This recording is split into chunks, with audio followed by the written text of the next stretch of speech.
Detroit Lions training camp is officially underway, and folks, it took approximately 0 days for things to already get weird. We're talking bizarre updates, mysterious injuries, confusing positional switches, and a certain player who might want to stop talking to the media altogether after what just happened. Buckle up, Lions fans, because training camp drama season has officially begun, and there's a lot to unpack. Let's start with the headline that's got everybody buzzing, the PUP list. For those who might not be familiar, PUP stands for physically unable to perform, and it's essentially a designation teams can give to a player during training camp who isn't ready to practice yet. The good news about the PUP list is that a player can come off it at literally any time with 0 games missed. There's no mandatory absence attached to it during camp. The catch, though, is that if a player is still on PUP when the actual regular season begins, that's when things get serious. That player is then forced to miss a minimum of 4 regular season games. So right now, in late July, being on this list isn't exactly a 5-alarm fire. But the way it played out with one specific Lions player has fans scratching their heads. That player is safety Kirby Joseph. Here's the situation. Ahead of camp opening, there was already speculation swirling that Joseph might not be ready to go and could land on the PUP list. And Joseph, being the confident guy that he is, essentially challenged that narrative directly, basically daring people to bet against him being active. He was talking a big game, sounding confident, sounding ready. And then, almost immediately afterward, guess what happened? He landed on the PUP list anyway.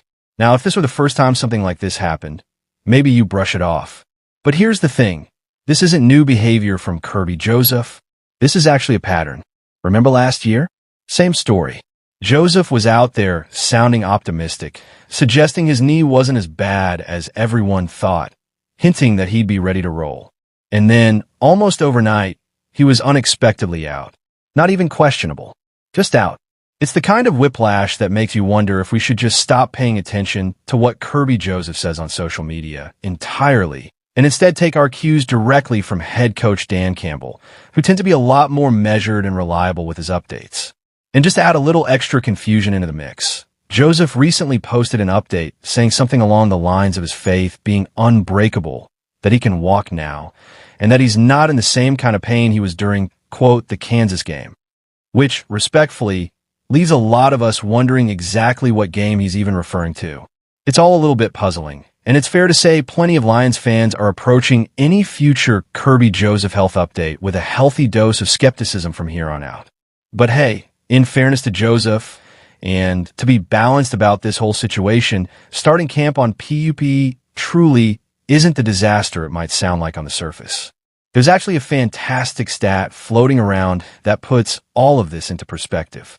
Since 2021, the Lions have had 13 different players open training camp on the PUP list.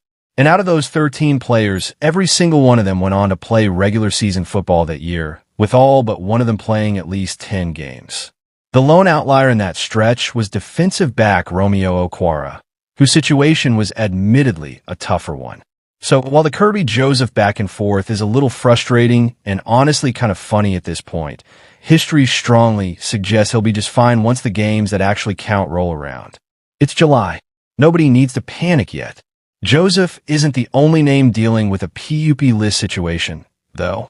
Star defensive back Brian Branch is also on that list to open camp. Adding him to the list of players fans will be watching closely. And in a development that caught a lot of people off guard, veteran tight, and Tyler Conklin also started camp on PUP. This one stings a bit more for fans, because Conklin was a notable off-season addition, someone the fan base was genuinely excited about after the team signed him to help fortify the tight end room alongside Sam Laporta. Naturally, this raises the obvious question. Was Conklin already dealing with an injury when Detroit brought him in, or is this something new that's popped up since then? Either way, it's an unexpected wrinkle in what was supposed to be a fairly straightforward tight end depth chart heading into camp. Now, let's shift gears and talk about where the roster picture is actually looking strong, because it's not all confusing PUP list updates.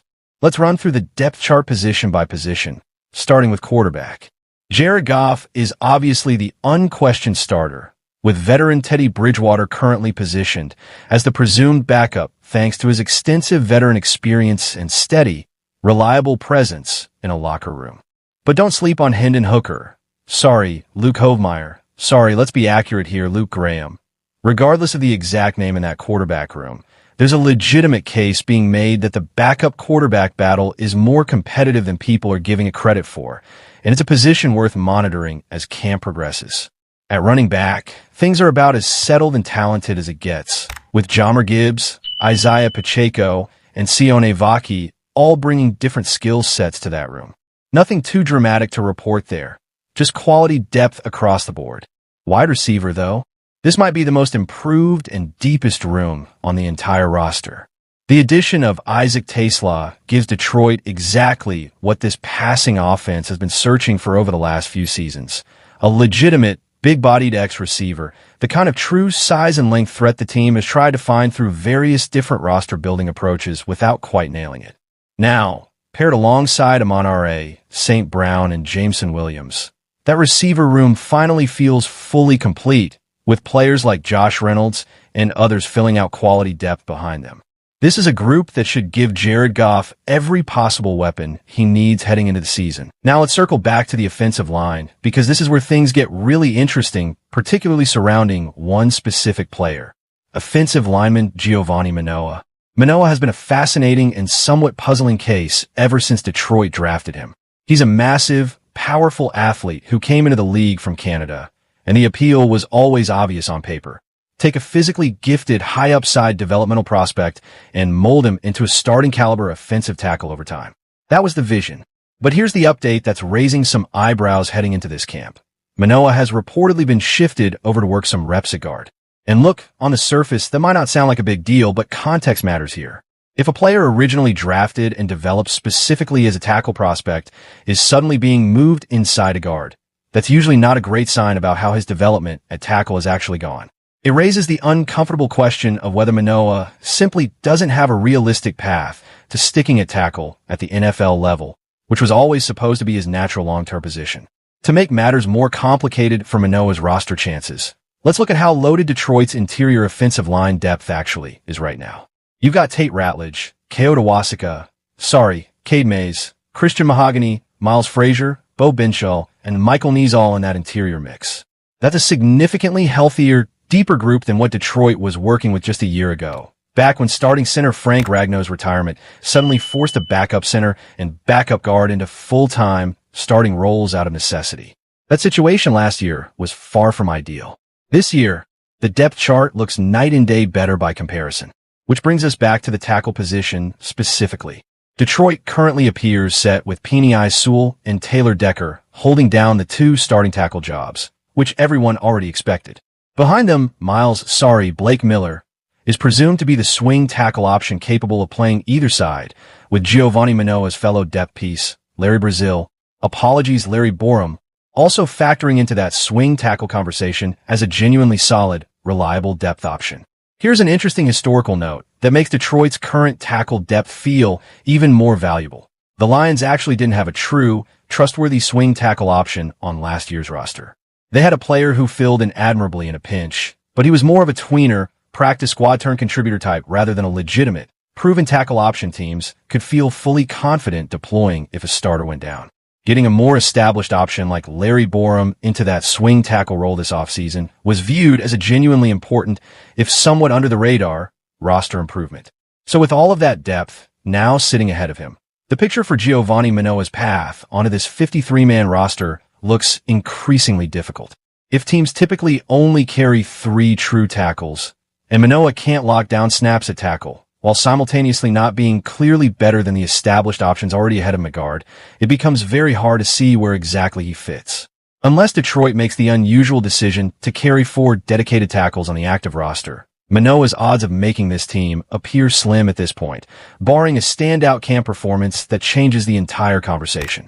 And look, this kind of outcome happens across every single NFL roster every single year. Not every draft pick works out the way teams envision on draft night.